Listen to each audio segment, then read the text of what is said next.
Today we're talking about all those hypocrites and what to do about it.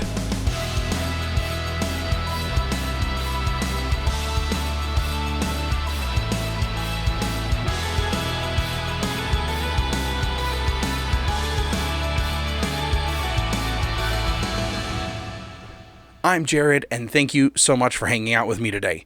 Today we're talking about hypocrites. Hypocrites are everywhere. So let's start at least with what Jesus says about hypocrites. Judge not, that you be not judged. For with the judgment you pronounce, you will be judged, and with the measure you use, it will be measured to you. Why do you see the speck that is in your brother's eye when you do not notice the log that is in your own eye? Or how can you say of your brother, let me take the speck out of your eye, when there is a log in your own eye? You hypocrite, first take the log out of your own eye, then you will see clearly to take the speck out of your brother's eye. The first thing that we get from this whole thing is that's right. You can't tell me what to do. You've got your own issues to sort out. Don't tell me how to live my life when you can't even keep yours together. But who do you have control over? That's right. Only you. This episode is for you. It's for everyone. It's for me. It's for you. But it's about you. And if you have this thought, that's right, that's a great message for them, they need to hear this message, then this message is especially for you. We are the hypocrites in all of the places, and we have to come to terms with that. See, it's all about the perspective in this passage that Jesus is talking about. He says, why do you see the speck in somebody else's eye when you can't even see the log that's in your own eye? See, this is a micro SD card. It's a little tiny guy. This is tiny, but if you hold it real close, it blocks a lot of your vision. You can't see it very well from over there, but if it's in your own eye, it's as big as my head. See, the little things in our lives can be huge things because they're so close. But we see only the little things in other people's lives. And we want to help them fix it because it's easier objectively to see into somebody else's life and say, hey, this is pretty easy. I could fix that for you. When this is very difficult to fix because it's a big issue for us. The perspective shift of what is a small thing when it's close in your life makes it be a huge thing, and it's difficult for us to handle and for us to manage. And yet, we like to point it out in other people's lives because that's easier to deal. It's easier to deal with somebody else's stuff than it is to deal with our own things.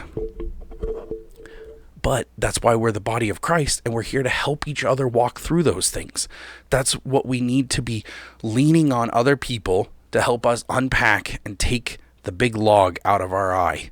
Because I don't think that any of the logs or the specks are any bigger on somebody else than they are in my life. The problem is just how close you are to them. This speck is huge in my eye because it's a big thing for me. And I need somebody else's help to help me get through those things. The only way we fix the world is when I deal with my stuff and I get the log out of my eye. And we need to be there for each other to be able to work through those things. See, Jesus isn't talking to the world in this passage. He's talking to the people who are supposed to know him best. He's talking to the people who are supposed to be close to him. The ones that claim to know him the best. He's saying, you guys are the hypocrites. And I feel like that is more applicable now than ever before, is that we're the hypocrites that are living. And it's this mindset that needs to shift. It's not oh, I'm so awful, I'm just a hypocrite and I suck at everything. That is not what I'm talking about. What I am talking about is that we look at the rest of the world and we say, you guys are all screwed up. You guys all need Jesus. I'm doing pretty great over here. It's like, whoa, whoa, whoa, whoa. I'm a hypocrite. If you don't think that you're a hypocrite, you're a bigger hypocrite. Everyone is a hypocrite. Everyone says one thing and does something different. We all do. It's just like deception. If you don't think that you're deceived at all, then you're the biggest person deceived.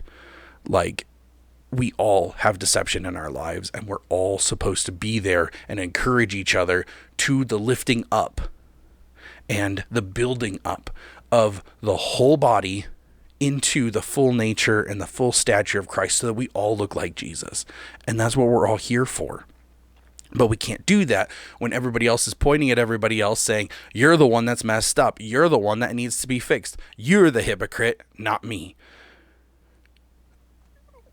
We want to criticize other people's behavior, but then qualify our own. We want excuses for what we have done.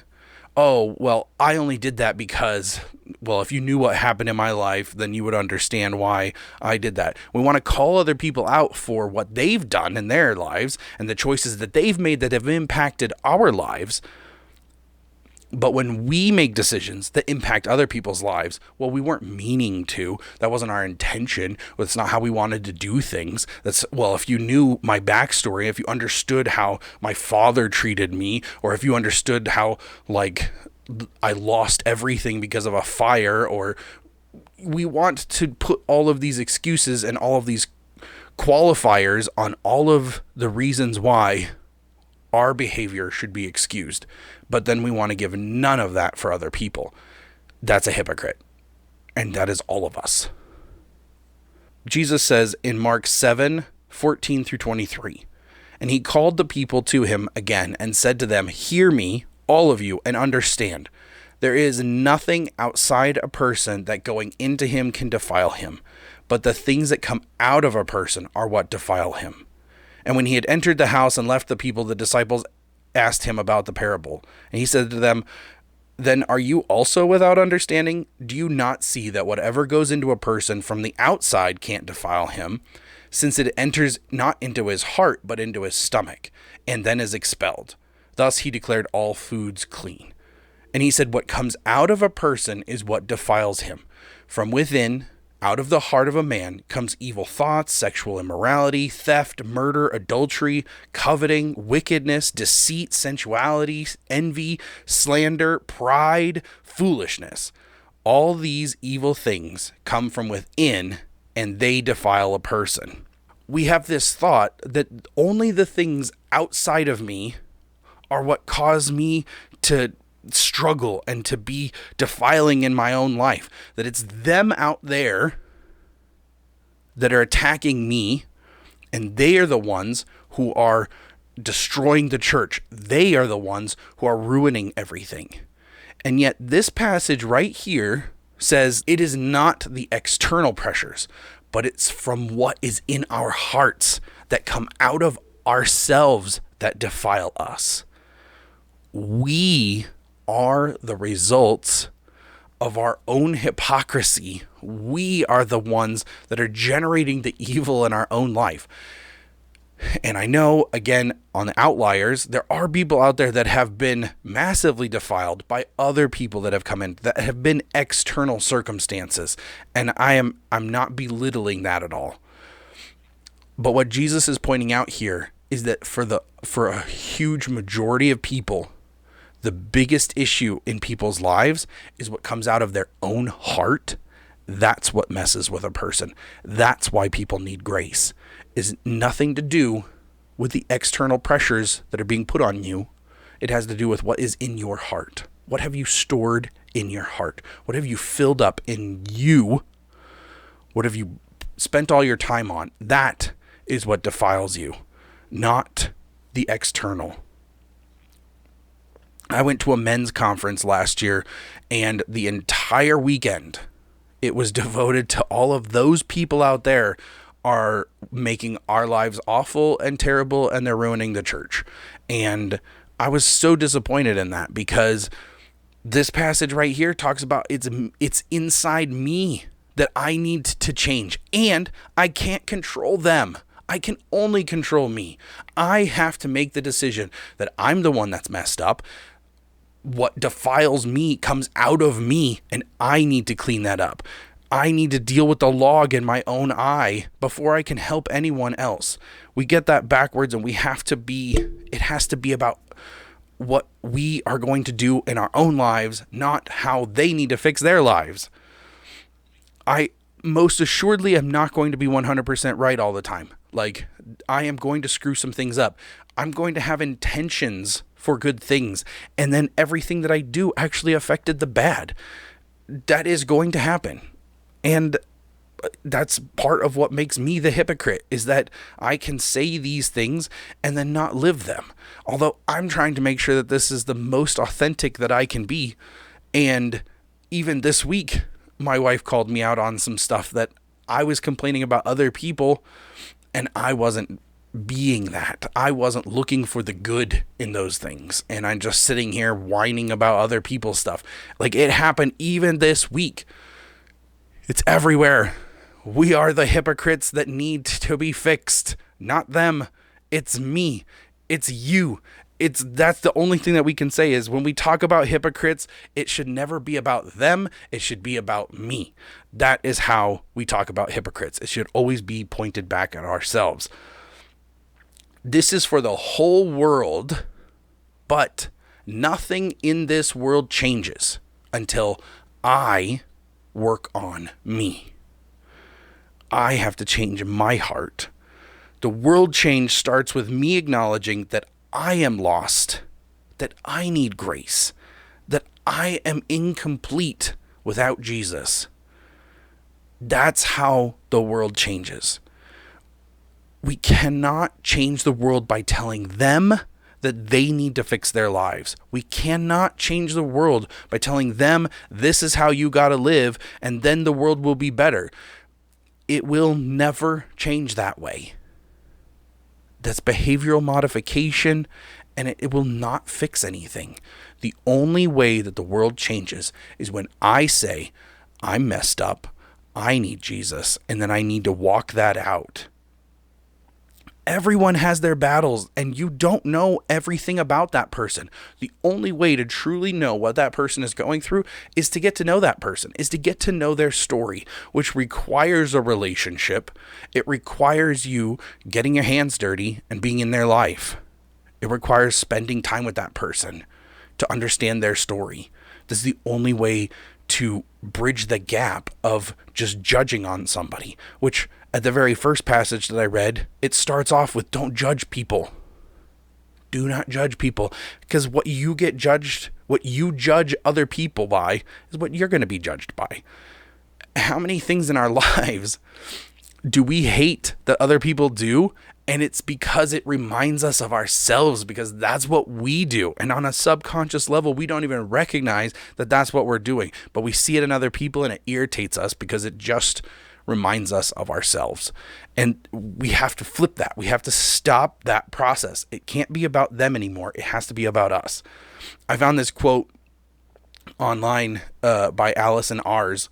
When you finally learn that a person's behavior has more to do with their own internal struggle than you learn grace. And I think that is so beautiful. When we learn that it's not about what other people assaulting us and coming against us, it has to do with their internal shame struggle, their internal worth struggle, that they're just trying to feel like they belong and feel like they're worth anything, and they're trying to prove that to other people. That's where a lot of that bad behavior comes from. And so much of that gets fixed when people feel seen, when people feel known, when people feel like they are accepted. So much of that, the stuff that we fight all the time, so much of that changes when they feel like they belong and they feel like somebody cares about them. When I change my language from they are the hypocrites to I am the hypocrite, I start to change the world. We can only control ourselves. The only thing that you have control over is what you choose to do.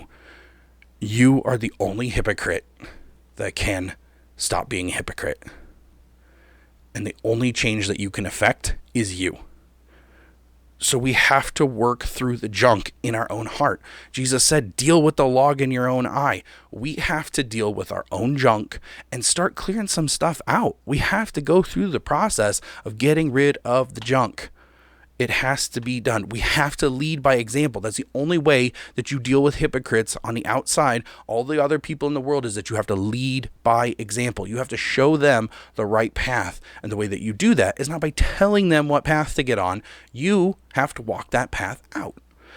And then you can witness about the path that you have taken, aka be a martyr of what you have gone through, and then be Jesus's witness of you walking through that and leading by example. It's sort of like, I don't know, maybe living the martyr life, you know? You have to lead by example, but not in a pulling away to your high and mighty throne, but walking in the darkness as the light. You can't just be off to the side and be like, well, I've dealt with my stuff and now I'm good and the rest of the world can deal with their stuff. We have to walk through it. Jesus sees you and he knows you, and we haven't arrived. We're not going to arrive. In our men's group, this one of the other leaders there shared this brilliant idea. He said that Jesus said, walk with me, but he didn't give us a destination. He just said, walk with me. And that is a beautiful concept of like that relationship, that walking. It's getting rid of the destination mindset that we can arrive at some point, that we can finish being the best version of us, when it's about growth. It's about walking in that relationship with God. And it's about walking that out so that other people can see and we can be a witness of what Jesus has put in our own lives. But the only way we do that is we stop pointing at them and telling them they need to change. And we are the ones that change. We need to get the tools, deal with the log in our eye. We got to get the junk out of our heart. That is what's defiling us. That is what's ruining our lives, is the junk in our own hearts. And when we can deal with that, walk closer with Jesus, then we can affect the change for the whole world. But it starts with me, and me being the hypocrite. So next episode, we're going to talk about just deconstructing faith and get into that whole thing a little bit. But I really appreciate you hanging out and spending your time getting into this episode for the hypocrite. And let me know if it was too harsh or you disagree. I love hearing what you guys have in the comments. So thank you so much for joining me today. Never forget, you are not alone. And welcome to the Martyr Life.